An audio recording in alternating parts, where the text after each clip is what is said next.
This is CGTN, China Global Television Network.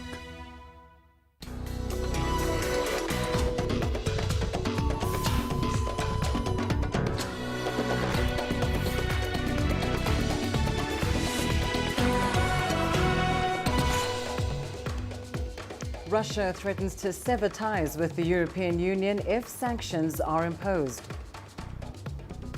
Signatories to the Mali peace deal meet as the insurgency continues to paralyze implementation. And digital wizardry raises the spectacle of China's Super Bowl, the 2021 Spring Festival Gala. Hello and a very warm welcome to Africa Live on CGTN. I'm Lindy Mtongana in Nairobi. Also ahead this hour. In business, Nigeria kicks off construction of a rail network that will connect the country to Niger. And in sports, Tokyo Olympics President Yoshiro Mori resigns over sexist remarks. In our top story this hour, Russian Foreign Minister Sergei Lavrov says Moscow is ready to sever ties with the EU if the bloc decides to impose fresh economic sanctions. Relations between Russia and the West have come under renewed pressure since the arrest of Kremlin critic Alexei Navalny.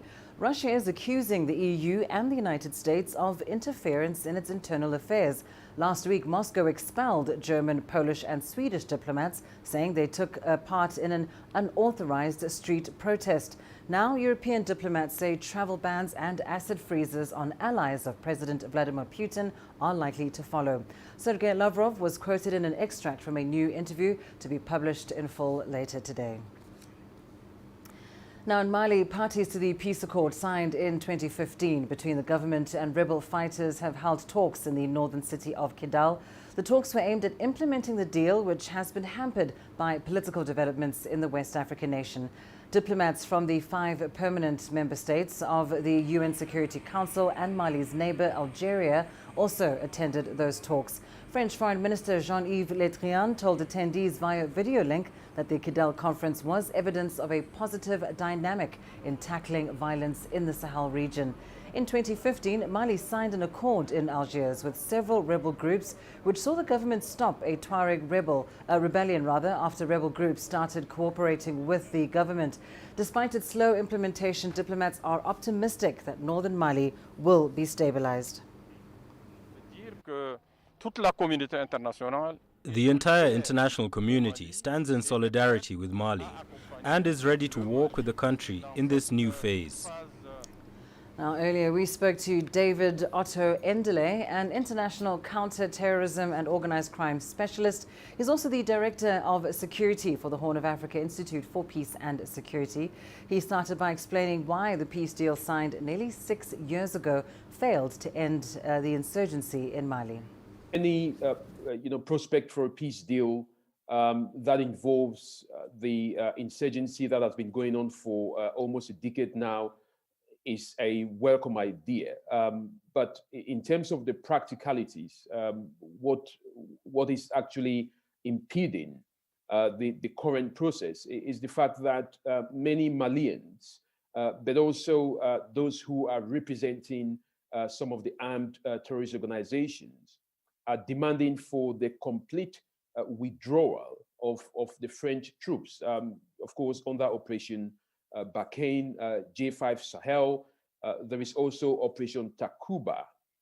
So the presence of these foreign entities is seen as an impediment to the current peace process. I mean, it's similar to the terms and conditions which was set up in Afghanistan by the Taliban, saying that without the US out of the way, no permanent deal can be reached. So this is where the problem is, and France is not really ready to leave Mali at this point in time. I think if you look at the records of the presence of the J5 Sahel before that, you had, as I mentioned earlier on, Operation Barkhane. There has been on the long term, a very bad record of the French assistance. I mean, the French themselves have lost a number of troops in Mali, more than any other French force deployment. And, I think this is something which has to be handed over to the Malians. I mean, you remember that the coup d'etat that happened just recently that, took out ex-president Abubakar Keita was, fought on the basis of insecurity. And the presence of France, on that operation, Barkhane, now Takuba, and also the G5 Sahel, which you mentioned, hasn't really helped in reducing the insurgency. What it has done, it has pushed the insurgents towards the northern part along the triangle with Niger Republic, Cote d'Ivoire, but also Burkina Faso. Let's go to Libya now, where the president of a newly elected interim government has arrived in the eastern city of Benghazi. Benghazi has been the stronghold of Libya's eastern factions.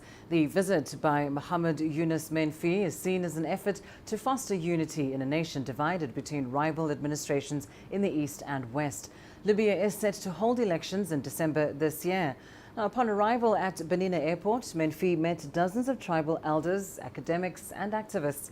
His visit follows a UN-sponsored meeting last week in which 75 delegates representing Libya's main regions picked 4 leaders to guide the nation ahead of the elections. Before taking on his current post, Menfi was living in Athens, Greece. Now, this week marks the 10th anniversary of the uprising in Libya, which overthrew former President Muammar Gaddafi. CGTN's Yasser Hakim highlights the aftermath of the uprising and what's expected in the country's near future. Many thought the revolt against Muammar Gaddafi would bring prosperity to Libyans. But 10 years on, things have not gone as earlier predicted. It has turned out to be a conspiracy. This uprising was a disaster. Foreign military interventions like that by NATO forces have destroyed the country, the institutions, the people. It was not an uprising to bring peace and stability. It was a conspiracy to destroy a country that was independent and sovereign. Now we have extremist groups, terrorists, armed militia, chaos in all sectors. The situation was compounded by continued power struggle between 2 leaderships in the east and west of the country. The UN and international community back then had a plan to establish an interim government for a limited period, but they picked the wrong officials for the Fayez Sarraj government, mostly Islamists who support extremist groups, casting aside the popular personalities who have a strong public backing.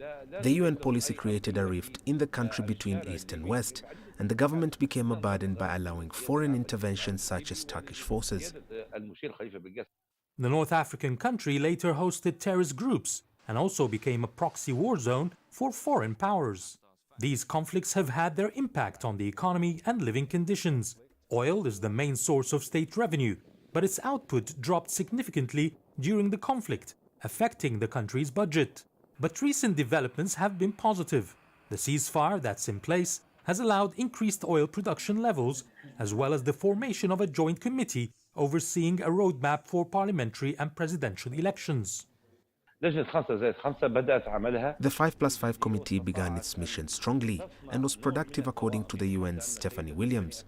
The priority as agreed upon is to disarm the militias and push out Turkish forces and foreign mercenaries based on the Berlin Doctrine. This will pave way for the UN Security Council peace plan to succeed. But some are still skeptical about the possibility of a positive outcome from the UN-led process.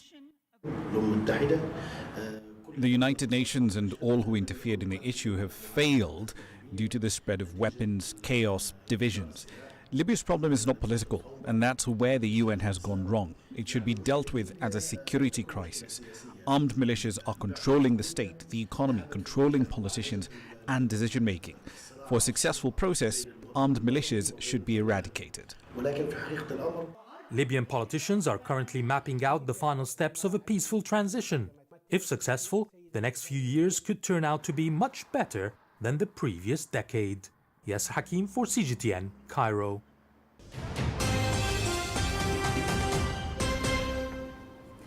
Kenya is going ahead with its plans to inoculate its citizens against COVID-19 using a vaccine developed by AstraZeneca. Kenya's Ministry of Health said the country is prepared for a seamless rollout of the vaccine. The country has ordered 24 million doses of the jab. The decision by Kenya's health ministry comes days after South Africa suspended the use of the Oxford AstraZeneca vaccine. This after a small clinical trial of 2,000 people suggested that the vaccine is not effective in preventing mild to moderate illness from the variant dominant in South Africa. However, Kenya says this has not made it reconsider AstraZeneca as its first choice, as the country has already ordered those 24 million doses. The Chief Administrative Secretary at the Ministry of Health in Kenya said, and I quote, "We are going to continue with AstraZeneca because we are doing our own sequencing and we are comfortable to move forward with it." Well, Ethiopia has announced that it will receive its first batch of COVID-19 vaccines soon. Health Minister Leah Tadesse, in a press conference, said talks with vaccine providers have been concluded and the purchase process almost finalized. At least 9 million doses are expected to be arriving in the country in that first round. Once the vaccines are received and aiming at the successful administration of the vaccines, we are making serious preparations. Those include the training of health professionals as well as the formation of an uninterrupted cold chain. We are educating the public extensively. On the other hand, alongside the Ministry of Finance, we are busy locating finance for the purchase of these vaccines. So far, we know we will be getting primarily up to 9 million doses of vaccines. We are planning to vaccinate mainly vulnerable groups. Of those we have selected are health workers, social workers, public transport service delivery, teacher and security forces to be vaccinated at the first round. A report released by charity organization Oxfam says the 1,000 richest people in the world recovered from the losses they suffered during the COVID-19 pandemic within just 9 months. According to the report, named the inequality virus, it could take more than a decade for the world's poorest people to recover from the economic impact of the pandemic. CGTN's Daniel Arab-Moy reports. The coronavirus has exposed the myth that we are all in the same boat, floating on the same sea. It has become evident that some are in super yachts, while others are simply clinging to the drifting debris. According to the latest Oxfam report dubbed the inequality virus, rigged economies are funneling wealth to a rich elite who are riding out the pandemic in luxury.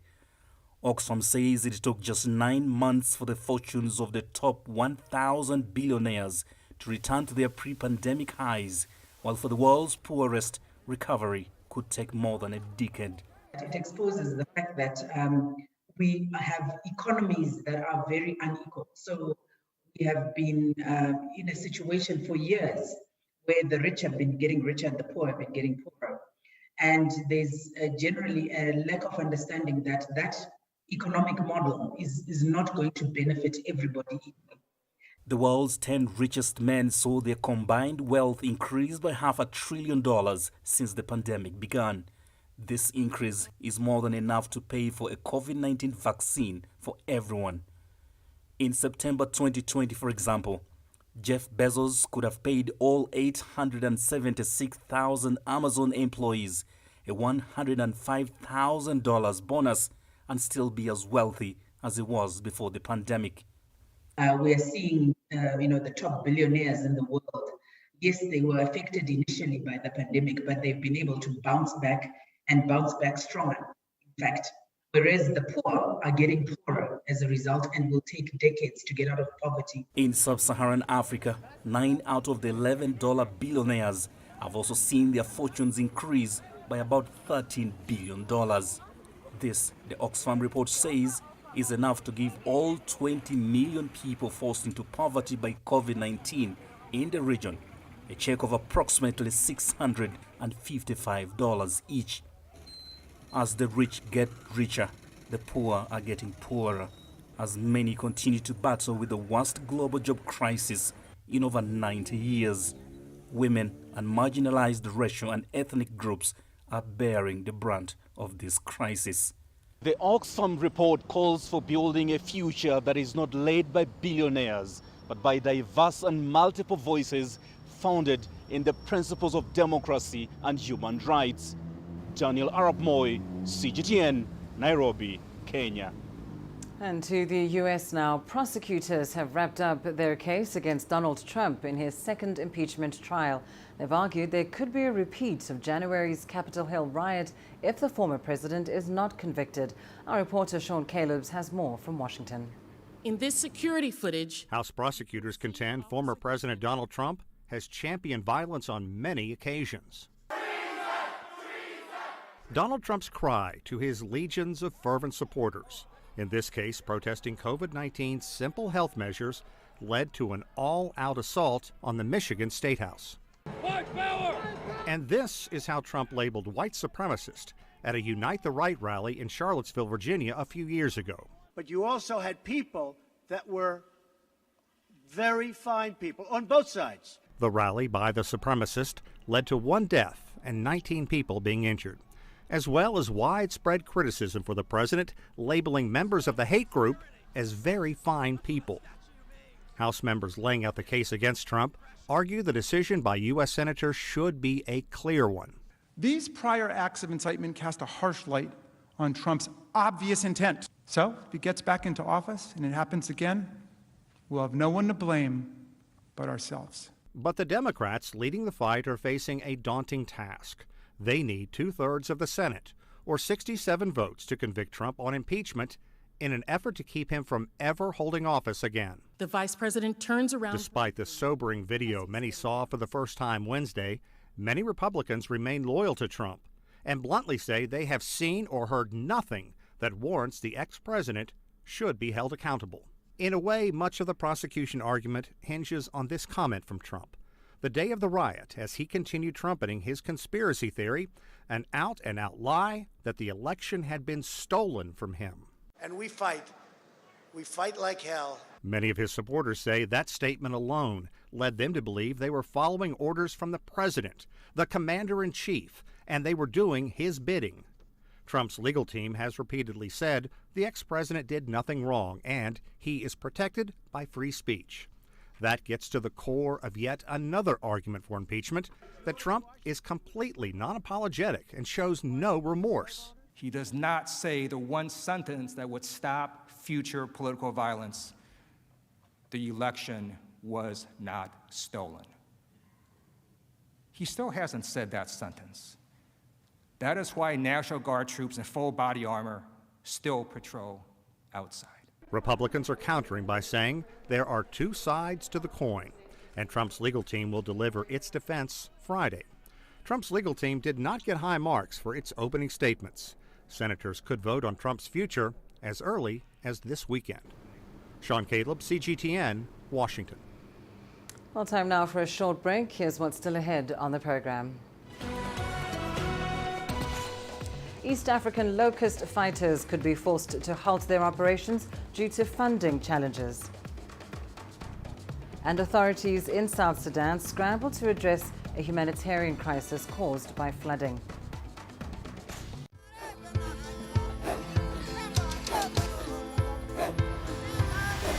Africa is a continent of diversity, with varied climates and enchanting geography, and a people so distinct, but with a shared enduring spirit. We are at the heart of the continent to bring you the untold stories. Let's have a look.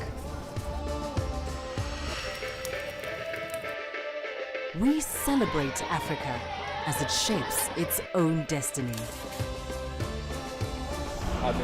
Tunis, Cairo, Juba, Ethiopia, Tanzania. Africa Live. Find your voice.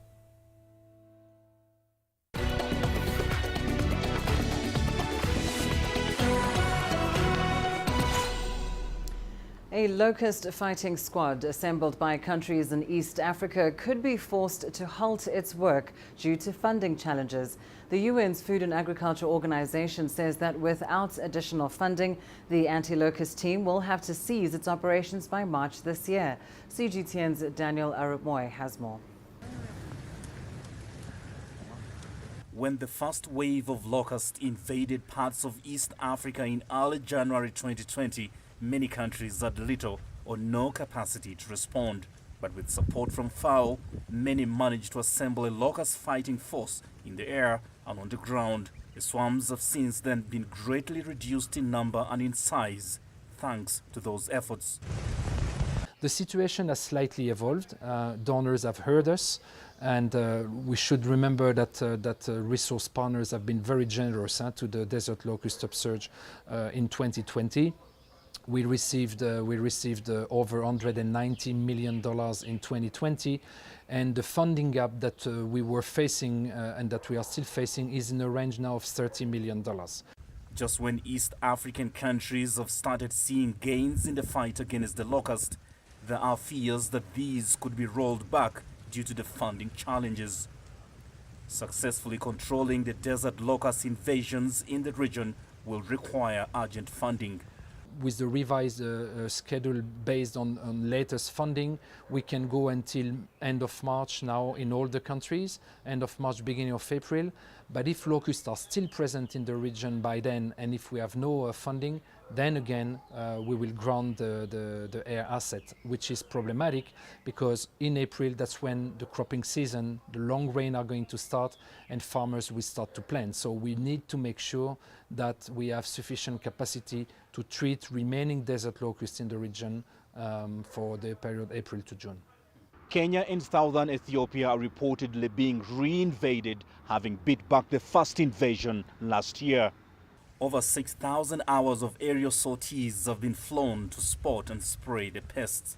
New innovations such as satellite imagery and trajectory models have now been harnessed to report the presence of locusts in real time.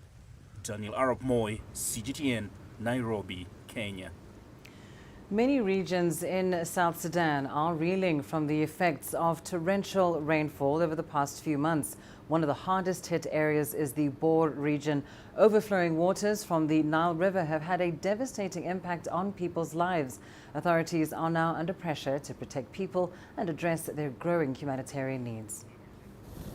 It's been months of heavy rainfall with large-scale floods and consequent displacement across many parts of South Sudan. Homes and farmlands have been destroyed, with essential services such as schools paralyzed. Officials from both the government and UNIMIS, the UN mission in South Sudan, have been visiting to assess the situation. We also want to discuss with the communities and the partners what we can do in the longer term to prevent the flooding to affect the population this way in the future. So far, UNIMIS engineers deployed here have been working with local authorities to rehabilitate major dikes damaged by rain. However, much more needs to be done, according to the UN mission. The situation is causing a surge in humanitarian needs every day. It's not just about UNMIS and the UN agencies alone. It has to be a partnership that includes the UN agencies working to do the work on the ground with the communities, but the government, and we have said that to the government when we are there, they need to do their part, mobilizing the community, getting Maram into place, but also the donors. They can provide the resources. It has to be a partnership. Finding a long-term solution to this problem could help reduce the effects of this annual downpour on families. Chao Muhono, CGTN.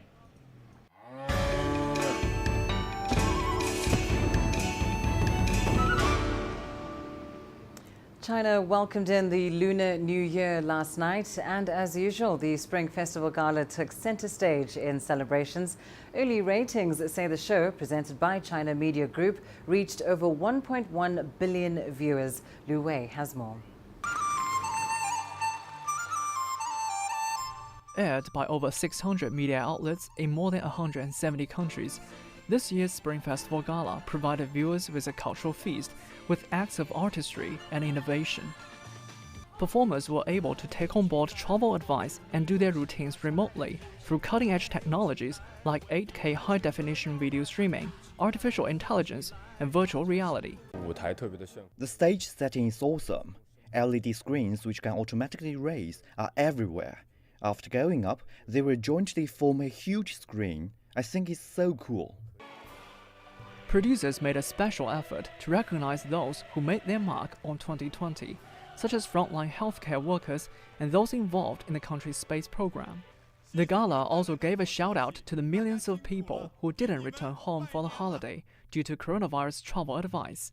China has largely brought the virus under control again, seeing no new cases for 5 consecutive days now. Because people are encouraged to stay put during the holiday this year. Many people, including some of my friends and family members, cannot get together with each other for the Spring Festival. I believe everyone participating in the performance will take this stage as a place for reunion, just like our homes. Apart from the usual singing and dancing, there was also acts of acrobatics, magic, martial arts, and traditional Chinese opera. The show's producers tried to incorporate as many relevant themes as possible in a packed program. The audiences are different this year. That allows us to explore more possibilities in the demonstration of art. In addition, family affection, friendship, and love are still the eternal themes for the gala and are indispensable this year. Among the most popular comedy sketches on the night was one which will surely give people hope for the new year of the ox. It depicted some of the most poignant moments in China's fight against COVID-19. Louis, CGTN. Now, the Chinese Lunar New Year festival has also been observed in other countries, including South Africa. Now, unlike in other parts of the world where the celebrations were cancelled due to the coronavirus pandemic, Cape Town held a virtual event to mark the day. People from all walks of life joined in welcoming the Year of the Ox. The Chinese community and local residents were entertained by a number of activities. China and South Africa have strong bilateral ties with many Chinese-funded institutions in Cape Town. The Chinese community has been working together with the South African government to promote good relations. The Chinese New Year takes on a deeper significance this year of overcoming and succeeding a battle which continues in many parts of the world. The Chinese community is an important part of Cape Town's diversity, and we are very pleased that you have made this beautiful city your home. I hope our people have been warm and welcoming. The city of Cape Town has a very healthy relationship with at least 4 major cities in China. Our cooperation and working relationships focus on trade and investments, tourism, arts and culture, technical exchanges, and technology services, amongst others. We are so grateful for the donation received to assist those in need during lockdown, and we look forward to an ongoing and positive relationship with your community. All blessings for your new year. Zimbabwe's Minister of Information, Publicity and Broadcasting Services has praised China for its efforts against COVID-19 and progress made in 2020. Monica Mutsvanga said this as she shared her New Year message to the Chinese people. Well, first of all, I want to say to all the Chinese people of the People's Republic of China, a happy Chinese Lunar New Year. Jinjie Kwailia. The ox is regarded as a symbol of diligence, dependability, strength, and determination, qualities that have long characterized our bilateral relations between the People's Republic of China and Zimbabwe. Already we are seeing opportunities for renewed vigor in the robust connections between China and Zimbabwe. On this auspicious occasion, I would like to wish all Chinese leaders and people endurance, strength, health, and as much happiness as these times can allow you. And in 2020, with the strong leadership of President Xi Jinping and the CPC Central Committee, China was the first to tame COVID-19 and restore normalcy to society, becoming the only major economy to report economic growth for 2020. The impressive achievements put China well on course in realizing its two centenary goals, which is building a moderately prosperous society in all respects and rejuvenating the Chinese nation. We really are very grateful to what China is doing. Well, leaders from the Central African Republic and Zambia also sent their New Year's wishes to China. In this Chinese New Year, I would like to take this opportunity to extend my sincere wishes and happiness to the Chinese people, the Chinese government and President Xi Jinping. I believe in the new year, which will dedicate the strengthening of our cooperation with the People's Republic of China and the strengthening of our community of shared destiny. I also want to wish the Chinese people, as they are celebrating the Chinese Lunar New Year of Ox, a happy, celebration, because we feel when a brother is celebrating, we have to celebrate with them. As a country, Zambia, we feel we are part and parcel of their happiness. So speaking on behalf of the Zambians, we are celebrating with them, and we wish them a happy Chinese Lunar New Year of Ox.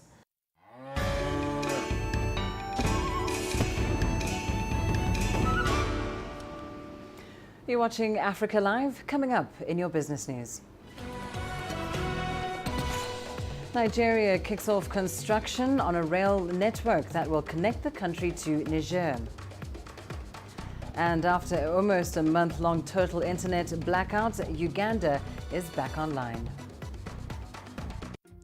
Africa is the nexus of enterprise, and global business will tell you why it matters. From the mega investment projects to multi-billion-dollar mergers and acquisitions. Africa today collects, just in terms of revenues from taxes alone, $545 billion a year. If you take 10% of that and you devote it to the energy sector, problem solved. All this on Global Business, weekdays at this time on CGTN.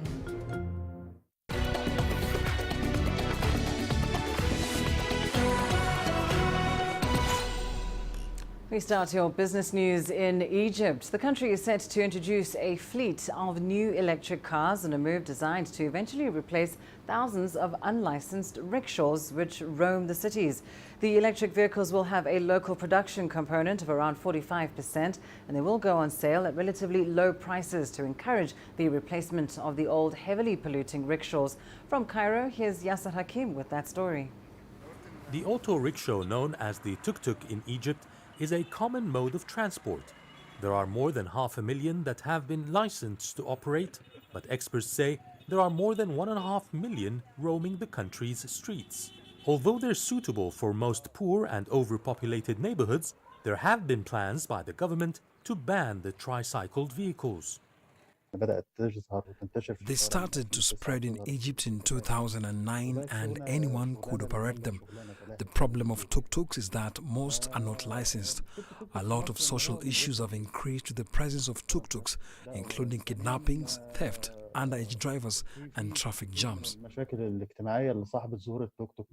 The government is now offering an alternative, which essentially is an electric rickshaw introduced by a partnership of the state-owned entities with the private sector Dulaybat Egypt that will see the commissioning of electric cars. We have now on hand 3 main versions, one with 3 wheels, one with 3 wheels adjusted or amended version, and the third one was 4 wheels. It's like a 4x2 light car. The minimum or the limited speed of all of those cars will not exceed 80 kilometers per hour. The electric cars, we are talking about a non-polluted transportation mean. Pollution is almost zero. It's not almost, it's zero actually. And we are also talking about a very limited budget for maintenance. We are talking about no more petrol needed, no more oil needed, because the nature of manufacturing for these cars are basically based on the battery itself. So it has nothing to do with any kind of pollution or expected pollution. Moreover, it's 75% less of maintenance cost and running cost, mainly running cost comparing to the other ones. And this is, of course, something very competitive, I believe. Vehicles will be produced using 45% local components. In spite of the advantages posed by use of electric vehicles, some experts fear the rickshaws might not hit the ground running. Any means of transport with electricity is an expensive one. Imagine if the old traditional tuk-tuk cost 65,000 Egyptian pounds. Electric rickshaws will be more expensive. Poor people buy tuk-tuks. The first problem is, for example, where are the maintenance centers? If the battery is damaged, where will the owner replace it? The manufacturers, however, say they are addressing these concerns. We are targeting at the beginning 28 centers for maintenance and also for trainings and for charging centers to this project. We are targeting actually 1 million light car. We are also targeting a very competitive prices because still now we are still negotiating with the government whether it will be subsidized by the government or not, and they are planning to do this for serving the people or for serving the limited income people or the poor. Exclusively to you, we are targeting 35 for the three-wheel model, the least version, then 45,000, then 55, and for the highest version, this for many 4x2 car, it will be 80,000. The locally assembled electric tuk-tuk is expected to hit the streets mid-2021. Yasser Hakim for CGTN, Cairo. The Nigerian government has formally flagged off on the construction of a 284-kilometer rail project that will connect the country's northern city of Kano to Maradi in neighboring Niger. President Muhammadu Buhari performed the groundbreaking ceremony virtually to kickstart the $1.96 billion project. CGTN's Deji Badmus has more on that story. It's an ambitious rail project and the first that will link Nigeria to another country. The Kano-Maradi rail project does not just link Nigeria to its next-door neighbor, Niger.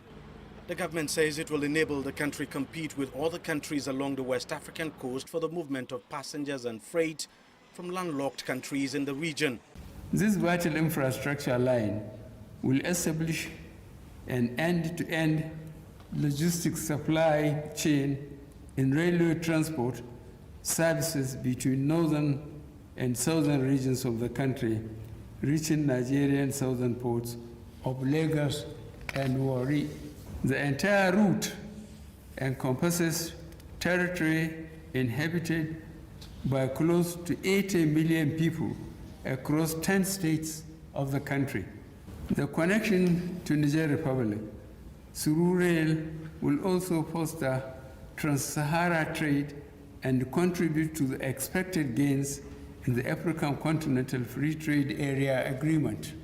Nigeria is seeking to boost its economy through rail transport. The government is currently modernizing its rail infrastructure to decongest its roads and ease the movement of people and cargoes across the country. Experts say the Kano-Maradi rail project will facilitate regional integration and significantly boost government revenue as well as expand Nigeria's trade potentials. There is petroleum resources moving between the two countries. They have an excess of over 100,000 barrels a day or 150,000 barrels a day in excess of their demand. So they are sending that into Nigeria for refining. And then vice versa. And a lot of the things manufactured in Nigeria, made in Nigerian goods, they all head out there as well. So we need to intensify the link between us to ensure that, and even our power we are generating from Kainji Dam, they are getting a lot of this power. So why would you now allow other people to have competitive advantage over us when it comes to that segment of intra-regional trade? Nigeria has an ambitious port development plan. The government is constructing a number of new deep sea ports in different parts of the country. The rail project is planned to link the seaports to help Nigeria boost its competitiveness. If you put an ICD inland container depot or the terminal in that Jimbia, which is our boundary town up there. Now, all of them will be coming there to take their goods. They will be shipping their goods from there. They will be receiving their goods from there because they are ports of original destination. So it is so much to our advantage as a country. The project is being executed by Portuguese construction firm Mortar and Girl Group and is expected to be completed in the next 3 years. The Nigerian government says the funding will be sourced from Europe. DG Badmos, CGTN, Lagos, Nigeria. Internet services have resumed in Uganda following an almost month-long near-total blackout. The blackout affected businesses across many sectors. It's not yet known how much revenue has been lost, but small businesses are hoping the recovery will be quick, as Leon Senyange now reports. Sandra Namara is happy to be back online. She often uses social media platforms to connect with customers for her flowers and gift business. But last month, the Uganda government blocked internet platforms like WhatsApp, Facebook, and even Twitter. Namara says it put a huge dent in her earnings. It was so sad. We couldn't reach our diaspora clients because they're online and we're not online. You find that clients want you to show them the photos of the things you have. You can't explain over phone. Namara is not alone. E-commerce businesses, schools, and even public services were impacted. The month-long shutdown was imposed during the country's general elections in January. Authorities say it was for national security reasons. A lot was being planned using the different platforms.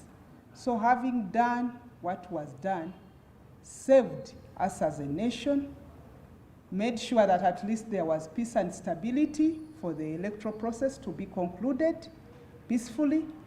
And I believe, having seen now that the electoral process is almost over, we can now go back to normalcy. The shutdown was widely criticized. According to civil society organizations, action blocking access to the internet was intended to silence voters in the wake of a hotly contested election. More than 10 million Ugandans were affected by the internet blackout, and while some social media platforms have now been restored, others like Facebook remain non-operational. The monetary impact of the shutdown still needs to be calculated, but digital campaigners say many sectors were affected and it will take a while to recover. The truth of the matter is we went back something to do with 3 years back because of multiple challenges that now are going to happen. People who would have connected to the internet between this period are going to take 7 more months or even a whole year before they connect to the internet. And that is really a problem from whatever perspective you want to look at it. Whether it is citizen engagement, whether it is business, whatever it is, we have made it difficult for Ugandans to tap into the existing tools that make lives easier for everyone else outside Uganda. Many Ugandans, including Namara, were able to get around the blackout by using virtual private networks. But not everyone was so savvy. Now that connectivity is back, she's eager to get back to business full time. Leon Senyange, CGTN, Kampala, Uganda. The world is watching how a battle between tech giants Google and Facebook and Australia's government plays out. Australian lawmakers are expected to pass a bill that would force tech companies to pay Australian media outlets for the use of their news content. Google claims the bill is unworkable and would break the way the internet works. Greg Navarro reports. The two sides in a bid to compensate Australian media companies for the use of their news content couldn't be much further apart. It would give us no real choice but to stop making Google search available in Australia. Australia makes our rules for things you can do in Australia. That's done in our parliament, it's done by our government, and that's how things work here in Australia. And people who want to work with that in Australia, you're very welcome. But we don't respond to threats. An 18-month investigation by Australia's competition regulator concluded that the tech giants held too much market power in the media industry. We found that there was a substantial bargaining power imbalance when it came to the ability of news producers to negotiate with Google and Facebook on the use of their content. The competition regulator also found that Australia's media landscape is shrinking because of falling advertising revenue. The solution is legislation that would force the platforms to pay local media companies for their content. Google and Facebook would have to negotiate a payment with individual media outlets. It's got the support of all the major parties. It's endorsed by all the major news organisations. This is good policy to regulate big tech, and big tech needs to recognise that when they operate in a democracy, the laws of the land should apply. But critics contend the new law is a way of propping up a struggling media industry, and the tech giants argue that news media companies already receive a benefit from appearing in Google searches and in the referral traffic from Facebook. The big uncertainty, though, is what's the value of that benefit? How do you actually calculate, say, the benefit that platforms provide to news producers in contrast to the benefit that news producers provide to digital platforms? There's been a lot of discussion of different ways of regulating these social media giants. University of South Australia lecturer Damien Spry believes the legislation isn't fair to tech companies, in part because there's no accurate and universal way to determine the value of content produced by news media companies. So they're getting paid to produce something that may or may not have value. Experts point out that from Google and Facebook's perspective, Australia is not the most important, nor is it the most profitable market around the globe. And it is certainly not one, they say, that the tech giants can't afford to live without. And they can't afford to agree on a law that would set a precedent, allowing other countries to create similar legislation. I don't see Google or Facebook agreeing to participate in this, and they can't be compelled to if they decide to leave. Spry also says there's no guarantee that a compensation scheme for news media companies will guarantee better journalism, especially when there's a temptation to simply produce more content to bring in more revenue. Greg Navarro, CGTN, Melbourne. Well, it's been a month now since Brexit was finalised, and it turns out the Netherlands is scooping up business lost by the UK. Amsterdam has surpassed London as Europe's largest share trading centre. Stefan de Vries reports. This is the birthplace of the world's first stock exchange. In 1602, the Dutch East India Company was the first company in the world to issue publicly traded shares in this building. The idea of a stock exchange became one of the most successful of Dutch exports. Today, 4 centuries later, there's another success to celebrate. In January, Amsterdam surpassed London as Europe's largest centre for trading shares. How is that possible? Well, Brexit. One of the consequences of the divorce between the UK and the European Union is that British exchanges and trading places no longer have the same status as European ones.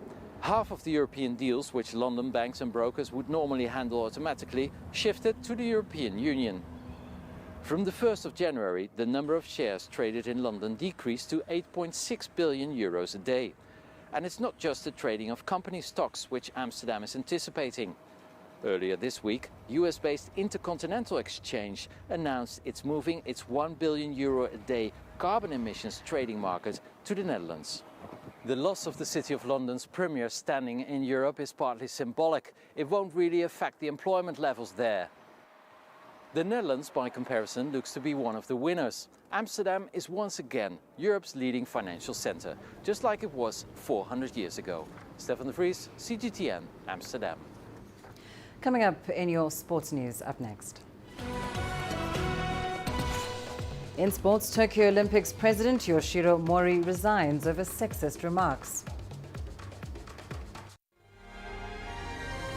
The greatest journeys, the greatest sights, the greatest adventures. Here in Kanata, this weir allows the locals to walk on water. We're far more than just TV news. We're your passport to the wonders of Africa. To bring you stories of struggle, survival and hope.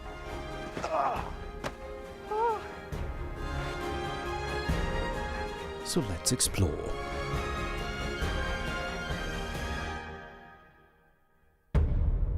CGTN. See the difference.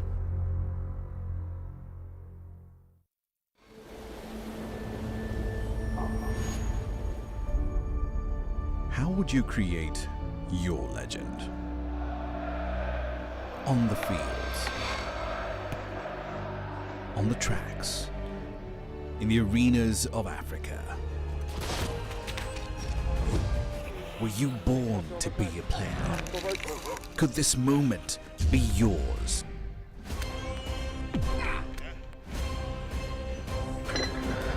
Sports Scene. Find